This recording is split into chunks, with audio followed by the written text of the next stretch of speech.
할렐루야. 우리 앞뒤절 함께 인사하실 때 하나님께서 우리를 뜨겁게 사랑하십니다. 서로 인사해 주겠습니다.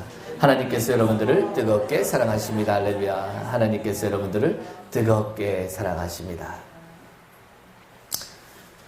자, 우리 함께 나누실 은혜 말씀은 마태복음 5장 16절 한 구절의 말씀을 우리가 봉독해보고 함께 말씀을 나누도록 하겠습니다.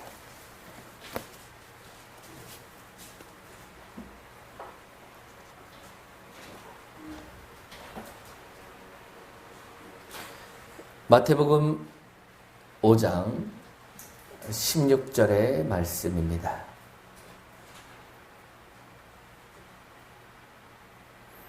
자, 모두 다 함께 찾으실 줄로 믿고 합독해 보도록 하겠습니다. 시작.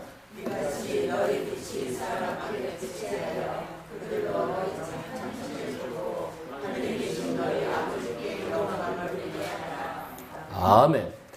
자, 오늘은 이 본문의 말씀에 의지하여서 그리스도를 체험함이라는 제목으로 은혜 말씀을 좀 나눠보도록 하겠습니다.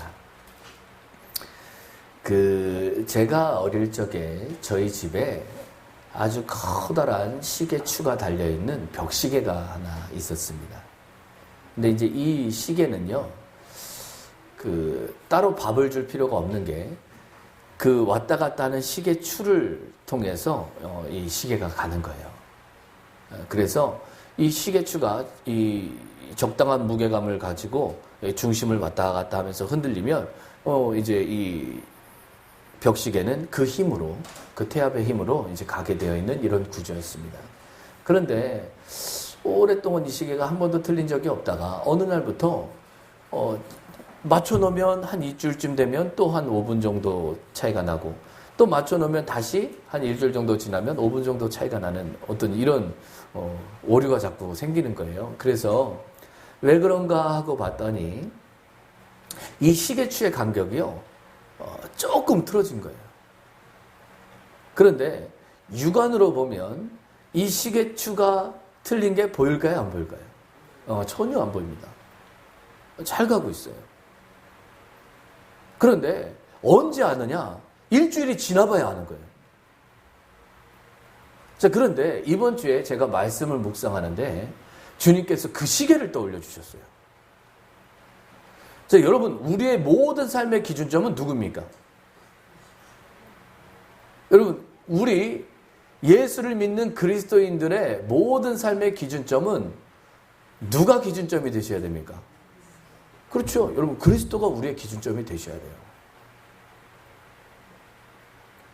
그런데 여러분, 우리의 조그마한 생각이 그리스도의 기준점에서 어긋나 있으면 여러분, 그때 그 조그만 어긋남이 바로 티가 나겠습니까? 안 나겠습니까?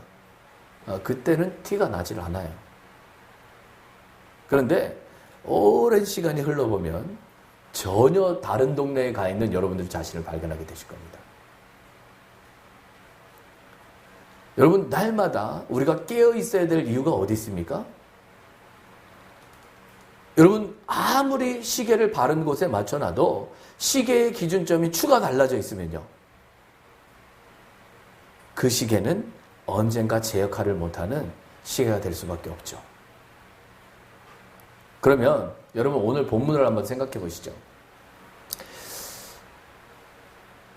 여러분들이 읽으신 이 마태복음 5장은 여러분도 잘 아시다시피 주님께서 산상수훈이라고 해서 이 산 위에서 선포하신 말씀들을 기록해 놓은 곳입니다. 그래서 여기 지금 5장 13절 이하는 우리가 소금됨과 빛됨에 대해서 얘기를 하다가 여러분들이 오늘 읽으신 이 구절을 말씀하셨어요.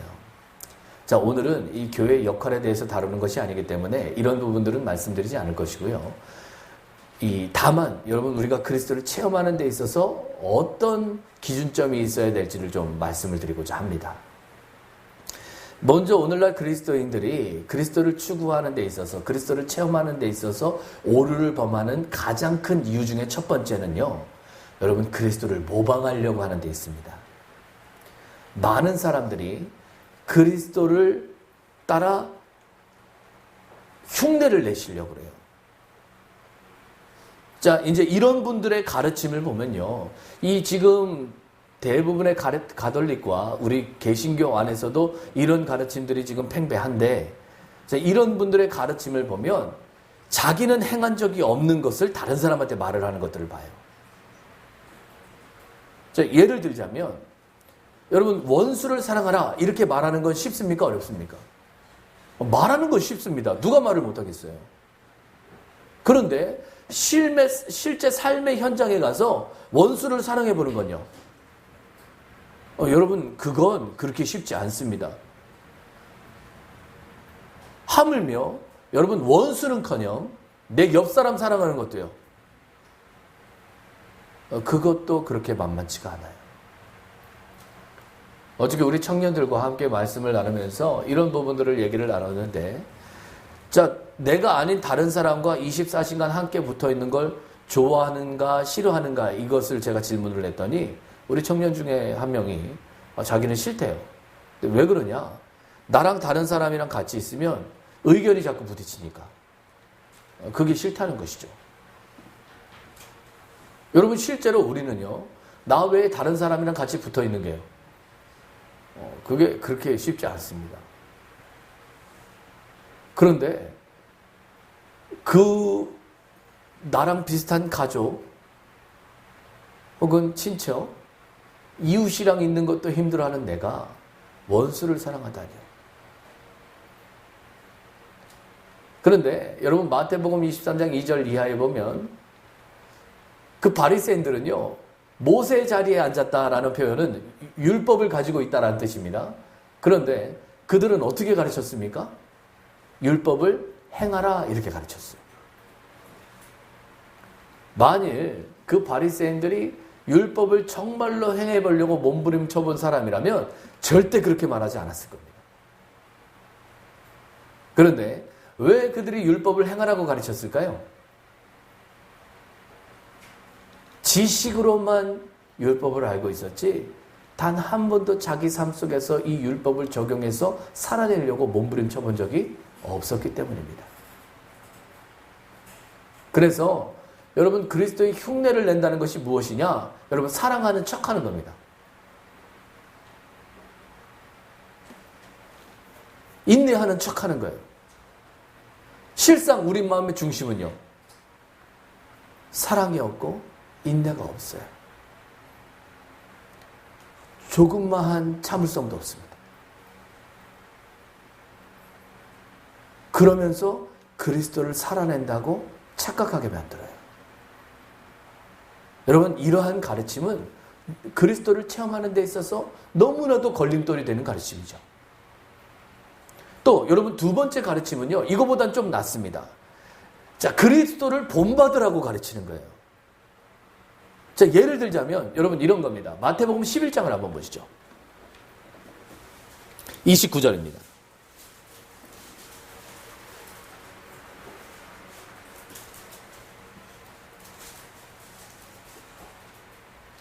마태복음 11장 29절을 한번 합독해 보겠습니다.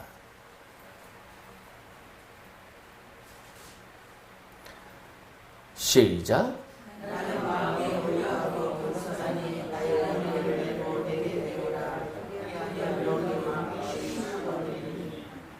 여러분, 이 구절 지금 읽으시면서 나에게 배우라 그랬으니까 여러분 어떻게 하고 싶으세요?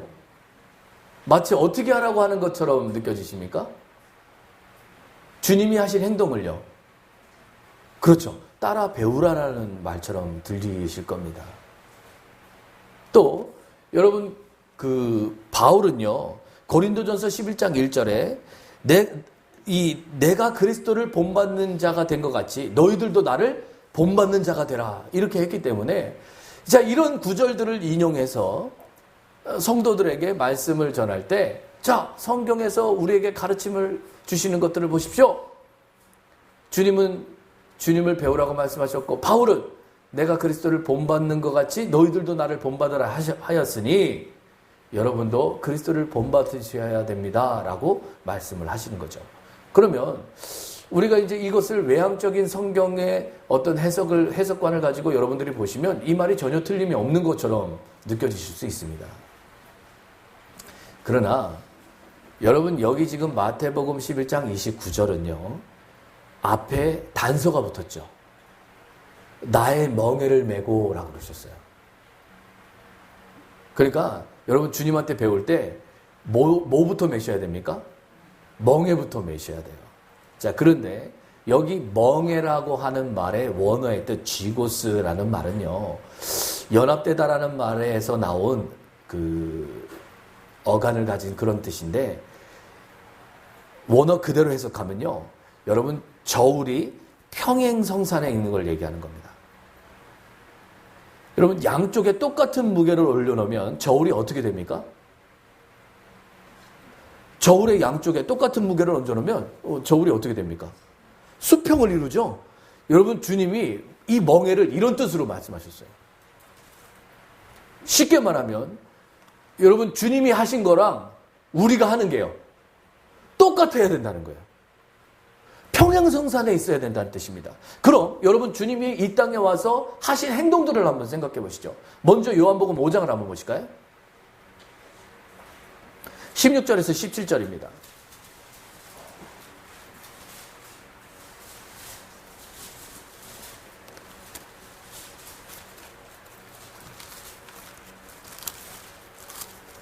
자, 요한복음 5장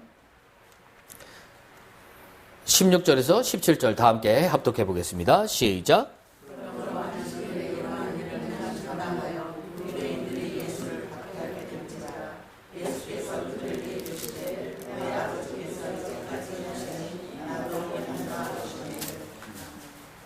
여러분이 읽으신 지금 이 구절은요. 요한복음 5장에 아주 유명한 베데스다라는 연못에 오래된 이 안진뱅이를 고치신 사건을 지금 얘기를 합니다. 그런데 하필이면 그 앉은 자를 고치신 날이 어떤 날이었습니까? 안식일이었어요. 여러분 옆에 있는 제자들의 입장에서 한번 생각해 봅시다. 하필이면 맨날 주님이요. 누구를 고치면 어느 날 고쳐요? 아니 다른 날 고치면 문제될 게요. 하루도 없어요. 그런데 꼭 안식일 날 자꾸 고치시는 거예요. 그러면 여러분 우리가 만약에 당시에 있었던 유대인들이라고 한번 생각해 보시죠. 우리가 모세의 율법을 사랑하고 안식일을 꼭 지켜야 된다고 생각하는 사람들 중에 한 사람이라면 맨날 고치시는데 안식일 날 자꾸 고치면 여러분들이 마음이 어떠실까요?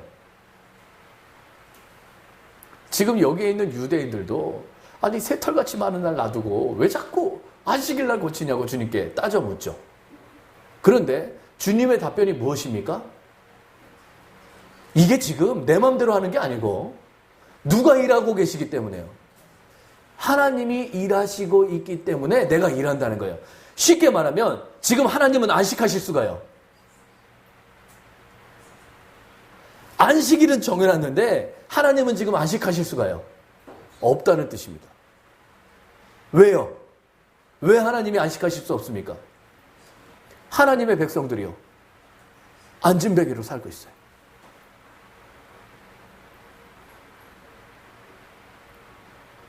그래서 하나님은 안식하실 수 없는 겁니다.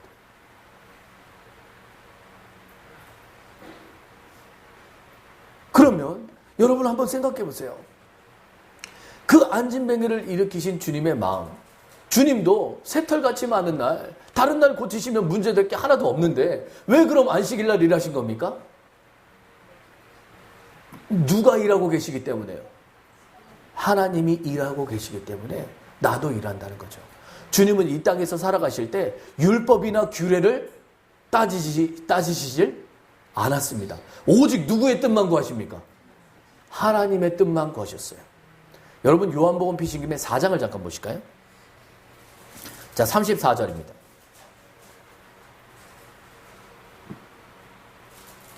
자, 또 한번 다 함께 합독해 보겠습니다. 시작.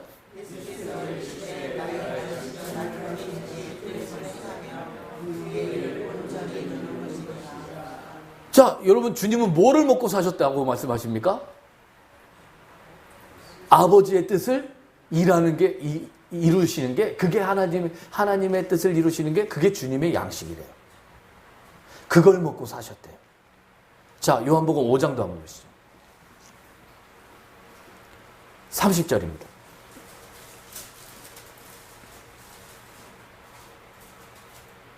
자, 또 한번 합독해 보겠습니다. 시작.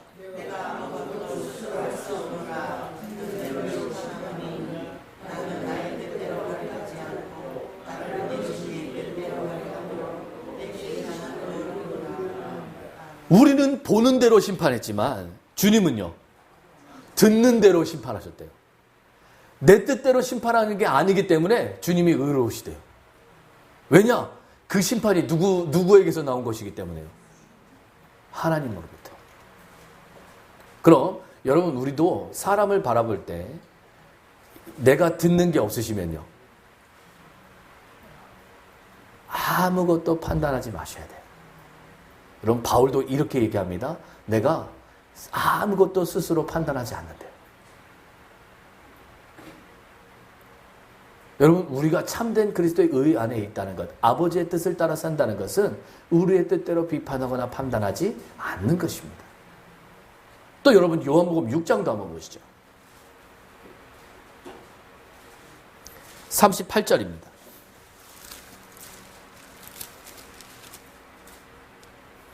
자, 또 다 함께 천천히 한번 합독해 보겠습니다. 시작.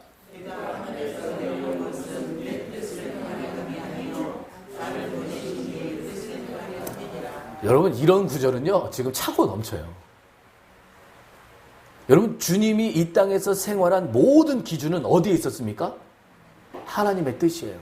그럼 결국은 여러분, 쥐고스, 멍에를 맨다는 건 우리가 어떻게 사는 겁니까? 누구 뜻대로요? 하나님의 뜻대로 사시는 거예요. 그걸 배우시는 겁니다.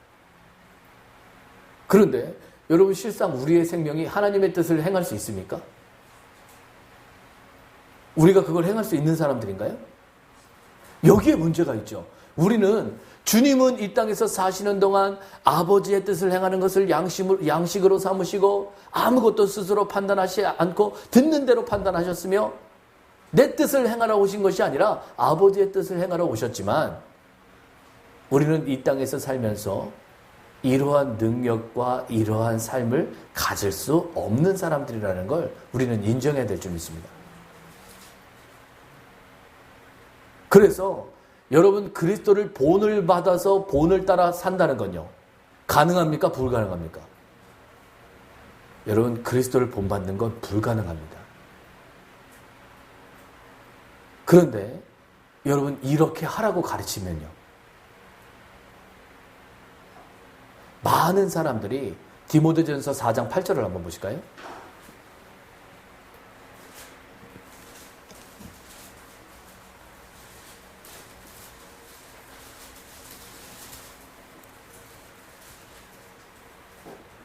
자, 디모데전서 4장 8절입니다. 합독해 보겠습니다. 시작.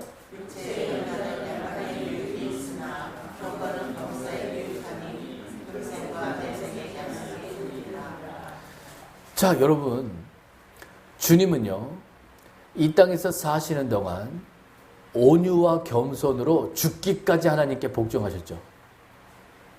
자, 무엇이 온유냐면요, 성경에서 말하는 온유는 어떤 반대에도 대항하지 않는 겁니다. 그리고 겸손이라는 건요, 내가 누릴 모든 걸 다 포기하는 겁니다. 그리고 주님의 기준에서의 순종이라는 건요, 대충 순종하시는 게 아니고 죽기까지 순종하시는 거예요. 이게 여러분, 하나님의 기준이에요.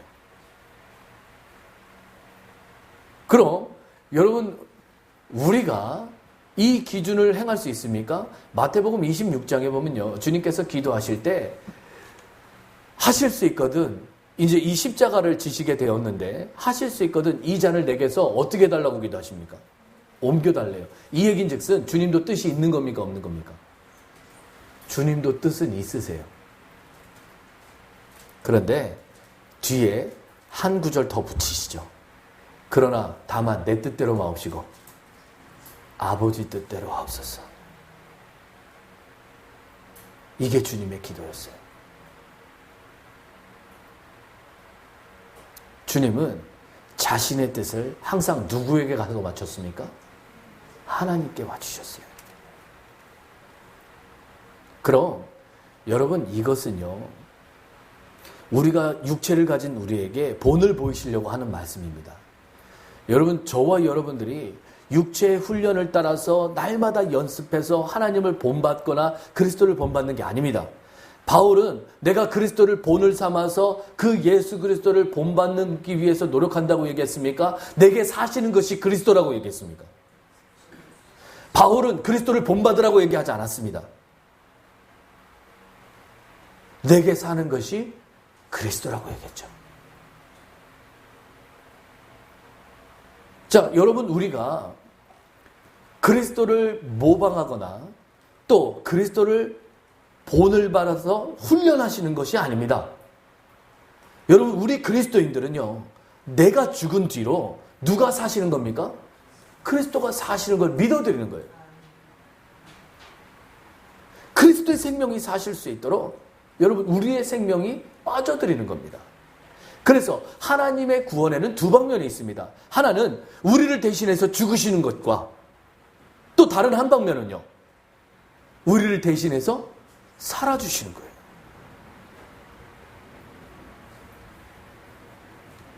그러면 여러분, 우리가요, 이런 질문을 가질 수 있습니다. 아니, 마태복음에 보면 주님이 나를 따르라 그러셨는데 그럼 이건 무슨 말입니까? 주님이 따르라 하시지 않았습니까? 그리스도를 본받기 위해서 따라가는 것이 무엇이 잘못됐습니까? 라고 여러분 질문하실 수 있어요. 그런데 여러분, 산상수훈을 살아낼 수 있다라고 생각하시는 분들에게 제가 여쭤보고 싶은 게 있어요. 여러분, 사복음서 외에는 나를 따르라고 한 대목이 없다라는 거 아세요? 여러분, 사도행전을 기점으로 여러분 모든 서신서에서는요, 주님을 따르라고 얘기하지 않습니다. 사복음서에만 주님이 나를 따르라고 말씀하셨죠. 왜냐? 그때는 주님이 뭘로 계셨으니까요. 육체 가운데 계셨으니까요. 그러니까 육체에 있는 사람들에게 나를 따르라고 말씀하신 거예요. 그러나 주님이 죽으시고 부활하시고 이 살려주는 영이 돼서 우리 가운데 오셨을 때 주님은 뭐라고 말씀하셨습니까? 이제는 내가 사는 것이 아니요, 주님이 사시는 것이라고, 내 안에 거하라고 말씀하셨죠. 저와 여러분들이 하셔야 될 일은 다만 누구 안에 거하는 것입니까? 주님 안에 거하시면서 그 속에 나오는 모든 그리스도의 생명력을 날마다 먹고 누리는 자가 되어야 될 줄 믿습니다. 그러면 여러분, 우리가 참되게 그리스도를 체험하시려면 어떻게 해야 됩니까? 자, 오늘 본문을 한번 보시죠. 마태복음 5장 16절에 보니까 주님이 이렇게 말씀하십니다. 저희가 너희 착한 행실을 보고 하늘에 계신 너희 아버지께 영광을 돌리게 하라 그랬어요. 자, 여러분, 우리가 연말 되면요, 그 각종 시상식들이 있죠. 연말이 되면 여러 가지 시상식들을 합니다. 한 해를 정리하면서 뭐 영화계나 혹은 뭐 가요계나 하여튼 여러 가지 뭐 이 시상식들이 벌어지는데, 여러분, 그분들이 시상을 하고 나면 자기에게 고마웠던 사람들에게 어떻게 얘기합니까? 자기가 받은 트로피를 들면서 이 영광을 어떤 분께 돌립니다, 막 이렇게 얘기를 하죠. 자, 여러분, 사실 그 말이 맞는 말입니까? 틀린 말입니까? 여러분, 다른 사람에게 영광을 돌리시려면 그 시상식에 자기가 올라가시면 안 됩니다. 그렇지 않아요? 자기가 올라가서 이거 들고선 영광은 자기가 다 받아놓고 말로만 누구에게인가 영광을 돌린다는 건 여러분 그냥 감사의 표시인 것이죠. 그렇죠? 만일 여러분 이런 생각 한번 해보시죠. 제가 학교에서 시험을 잘 봐놓고 제가 시험을 잘 본 것 때문에 상장을 받았는데 그 상장을요, 이 영광을 우리 수아에게 돌립니다, 제가 이렇게 하면 여러분 뭐라고 생각하시겠어요? 아니, 상은 자기가 받아놓고 그 영광을 우리 수아에게 돌립니다, 제가 이렇게 얘기하면 이건 정말 웃긴 거죠. 그러면 여러분 이 구절이 얼마나 말이 안 되는 구절인가 한번 생각해 보세요. 여러분 착한 행실은 누가 한 겁니까? 여러분 착한 행실은 누가 한 거예요? 우리가 한 거죠. 그러면 여러분 영광도 누가 받아야 돼요? 내가 받아야 되는데 착한 너희의 행실을 보고 하나님께 영광 돌리게 하래요. 그럼 여러분 이 말이 무슨 뜻일까 한번 생각해 보시죠. 여러분 이건 누가 봐도 하나님이 하셨다고 생각이 들게 하라는 거예요. 여러분들의 착한 행실이 일반인이 하는 행실이 아니고 누가 봐도 이건 사람이 할 수 없는 행실이라는 걸 깨닫게 해주래요. 그래서 여러분들의 착한 행실을 봤는데 여러분들이 보이는 것이 아니고 누가 보이게 하라는 얘기입니까? 하나님이 보이게. 여러분 우리가 잘 아는 손양원 목사님이 계십니다. 자, 이분은요 평양에서 그리고 그 남쪽에서 목회를 하셨던 분인데 자기 두 아들을 죽인 원수를 자기 양자로 들여서 하나님의 사역자로 키워내시죠. 우리가 왜 손양원 목사님을 대단하게 본받을 만한 인물로 꼽습니까? 우리는요, 내 자녀를 죽인 사람을 자식으로 받아들일 수가 없기 때문이죠. 많은 사람들이 그리스도를 살아낸 인물들 중에 항상 꼽은 우리 대한민국의 목회자가 있다면 이 손영 목사님이 빠지질 않습니다. 그렇죠? 그럼 왜 이렇게 될까를 한번 생각해 보셔야 돼요. 누가 봐도 이건 사람이 할 수 있는 일이 아니기 때문이죠.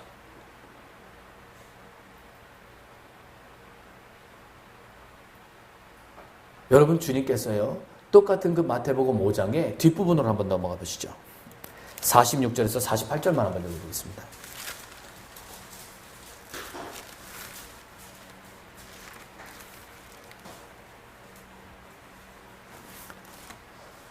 자, 다 함께 천천히 한번 합독해 보겠습니다.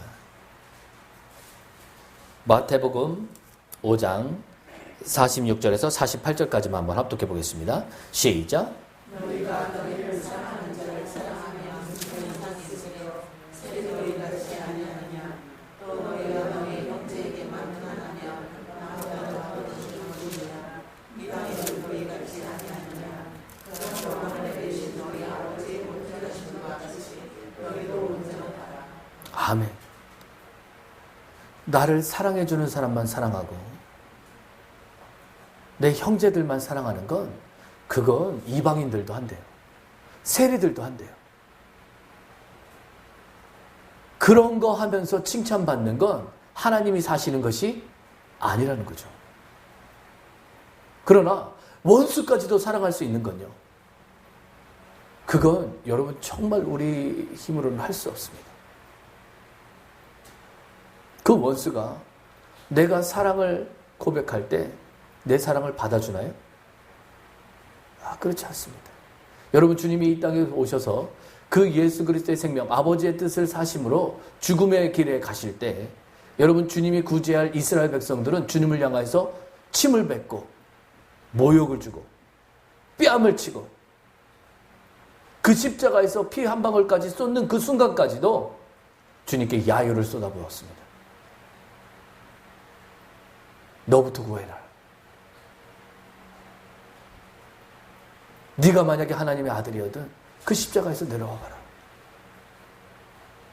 그럼 주님이 그 십자가에서 내려볼 능력이 없으셔서 거기에 매달려 계셨습니까?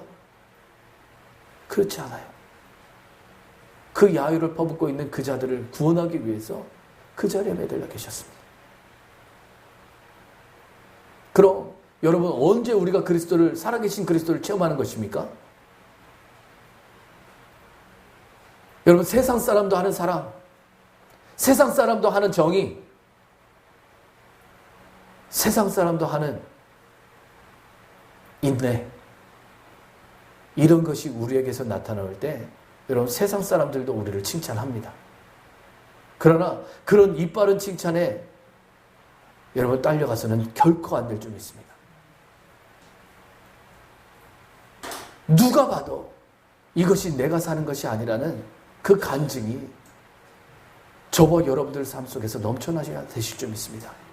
이것이 그리스도를 체험하는 것이고 이 증거가 저와 여러분들을 날마다 확신 속에 거하게 하는 하나님의 증거로 나타나게 하실 줄 믿습니다. 아까 우리가 부름받아 나선 이 몸을 찬양하는데 거기 3절에 보면요. 존귀 영광 모든 권세 주님 홀로 받으소서 멸시천대 십자가는 제가 지고 가오리다. 이렇게 찬양을 하셨어요. 그런데 여러분 이렇게 찬양하시고 이 성전을 나가는 그 순간부터 조그마한 멸시천대가 나에게 와도요.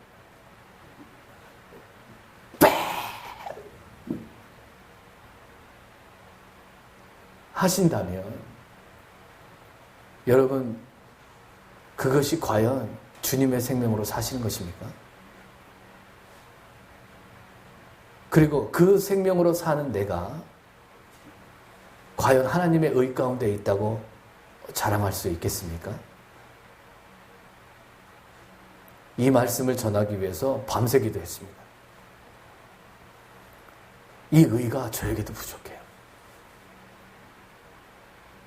그러나 제가 오늘 말씀을 선포하는 것은 저의 이름으로 하는 것이 아니기 때문에 여러분 앞에 섭니다. 그리고 더 많은 그리스도가 사시기 위해서 주님 앞에 몸부림칩니다. 저는 다만 우리 엘베델이라는 이름으로 한 성전에 모인 그리스도의 지체들이신 여러분들과 함께 더 많은 그리스도를 소유하기 위해서 더 많은 그리스도를 체험하기 위해서 몸부림칠 줄 아는 저와 여러분들 되시기를 소망합니다. 여러분 많은 사람들이 그리스도의 이름으로 많은 오류를 범합니다. 그러나 우리는 그리스도를 그렇게 받지 않았죠. 요즘 들어 어떻게 하면 원수를 사랑할 수 있는지 이 질문을 지금 제가 많이 받아요. 그런데 여러분 이 질문하는 모든 분들에게 저는 똑같은 답변을 합니다. 여러분 원수를 사랑할 수 없습니다. 우리는 결코 원수를 사랑할 수 없습니다. 만일 여러분께서 원수를 사랑할 수 있다라고 생각하신다면 여러분 그건 너무나도 큰 착각을 하고 계신 겁니다. 우리가 원수를 사랑할 수 없는 건 너무나도 당연합니다. 왜냐? 여러분 우리는요 죄 가운데 쪄들어 있는 사람들이기 때문에 우리는 자기를 사랑하지 다른 사람을 사랑하지 않아요. 여러분 주님께서 나의 명예는 왜 가볍고 쉽다고 하셨을까요? 여러분 한번 이런 생각해 보세요. 창세기 45장 5절에 보면요. 그 형들에게 팔려갔던 요셉이 형들과 재회하는 장면이 나옵니다. 그런데 요셉이요. 거기서 형들에게 뭐라고 얘기하느냐? 당신들이 나를 팔았다고 해서 근심하지 마소서 이렇게 얘기합니다. 왜냐? 나를 팔게 한 건요. 당신들이 아니고 하나님이래요.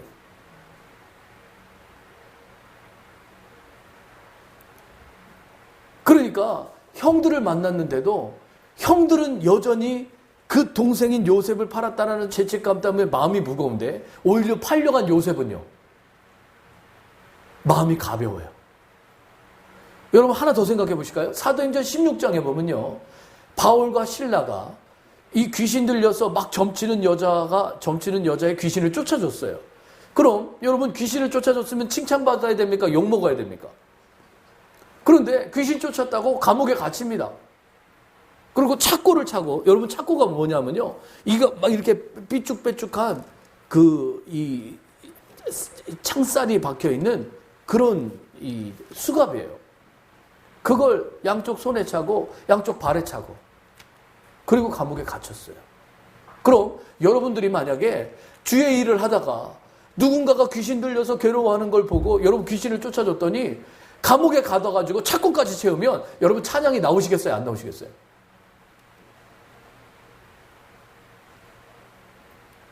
그런데 바울과 실라는 감옥에서 찬양했습니다. 언제 감옥 문이 열렸습니까? 찬양할 때요.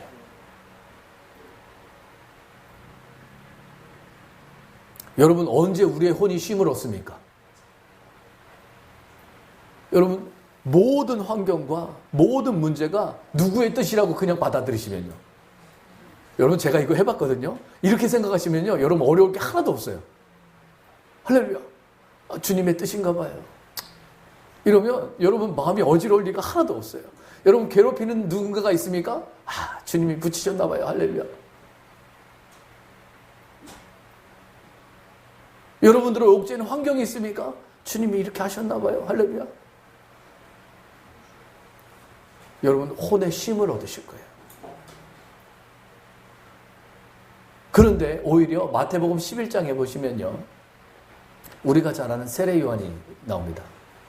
이번 주에 이 말씀을 좀 다뤘는데, 여러분 세례 요한은요, 자기가 복음 실컷 전하다가 옥에 갇혔어요. 옥에 갇힌 이유가요, 뭐 잘못해서 그런 게 아니고, 헤롯이 자기 동생 여자를 취해가지고, 헤로디아를 취해가지고 자기 아내로 삼았어요. 그게 잘못됐다고 얘기했다가 옥에 갇혔습니다. 그러면 누가 먼저 꺼내줘야 됩니까? 아니, 옳은 소리 하다가 내가 갇혔어요. 그럼 누가 꺼내주셔야 돼요?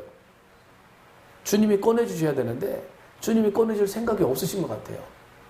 그래서 제자들을 보내서 주님을 살짝 긁어봅니다. 자, 오시리가 당신 맞습니까? 내가 다른 일을 기다리오리까? 요한복음 1장에 보면 하나님의 계시가 임해서 성령님이 그 머리 위에 임하는 걸 보면 그가 내 아들인 걸 알라고 하나님께서 말씀하셨어. 요한이요, 자기 입으로 그가 그인 줄 알았다고 얘기합니다. 그러면 여러분, 요한이 그 예수 그리스도가 하나님의 아들인 걸 알고 얘기하는 겁니까? 모르고 얘기하는 겁니까? 알고 얘기하는 거예요. 왜요? 내 생각에는 지금 나를 꺼내줘야 맞아요? 안 꺼내주는 게 맞아요?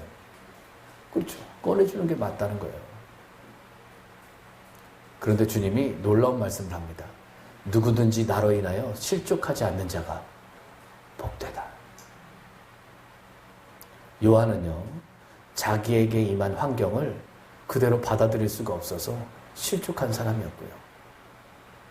바울과 실라는 자기의 임한 환경을요, 그대로 받아들였더니요, 문이 열렸습니다. 여러분, 우리의 혼과 영은요, 한 끗 차이입니다. 여러분, 비슷한 것 같지만 달라요. 그리스도를 모방하거나 그리스도를 본받는 것이 여러분 스스로에게 옳아 보일 수 있지만, 여러분 영안에서 보이면 여러분 절대로 그 방법으로는 그리스도를 체험할 수 없다는 걸 아시게 될 겁니다. 나는 죽고 예수가 사는 방법만이 여러분 그리스도를 체험할 수 있는 유일한 방법이심을 이 시간 체험하는 저와 여러분들 되시기를 예수님으로 축원드립니다. 기도하시겠습니다. 할렐루야. 사랑이 많으시고 긍휼이 많으신 하나님, 주님의 크신 은혜와 사랑을 감사드립니다. 그리스도를 사는 것은 그리스도를 흉내내는 것도 아니요, 그리스도를 본받는 것도 아닙니다. 다만 나는 죽고 예수가 사는 그 예수 그리스도의 생명만이 우리를 그리스도를 체험하게 할 줄 믿사오니, 이 땅에서 사는 동안 그리스도의 생명으로 살아 모든 사람들이 우리의 착한 행실을 보고 우리를 칭찬하는 것이 아니라 하나님 앞에 영광 돌릴 줄 아는 귀하고 복된 역사로 새롭게 하여 주시옵소서. 이 시간 들은 말씀에 실제가 임하는 우리 모두가 되기를 소망합니다. 다만 주의 이름을 불러 내가 아닌 그리스도를 살아낼 줄 아는 저와 우리 모든 성도 여러분들 될 수 있도록 축복하시고 인도하여 주시옵소서. 새롭게 하심을 감사드리오며 이 모든 말씀 살으셔서 역사하시는 우리 구주 예수 그리스도의 받들어 감사하며 기도드렸사옵나이다. 아멘. 다 함께 찬송가 510장 찬양 드리며 우리 기도하고 성찬 드리도록 하겠습니다.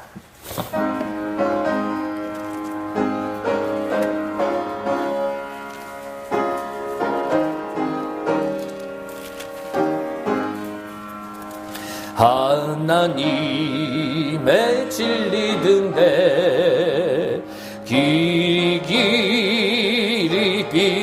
하나님 우리들도 등대되어 주의 사랑 비추세.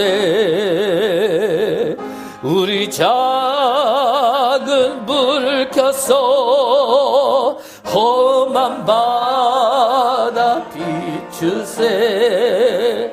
물에 빠져 헤매는 이 건져내어 살리세. 죄의 밤은 깊어가고 성날 물결 설렌다. 어디 불빛 없는가고 찾는 물이 많구나. 우리 작은 불을 켜서 험한 바다 비추세. 물에 빠져 헤매는 이 건져내어 살리세. 너의 등불도 누워라. 거친 바다 비춰라. 빛을 찾아 헤매는 이 생명선에 건쳐라. 우리 작은 불을 켜서 험한 바다 비추세. 물에 빠져 헤매는 이 건져내어 살리세.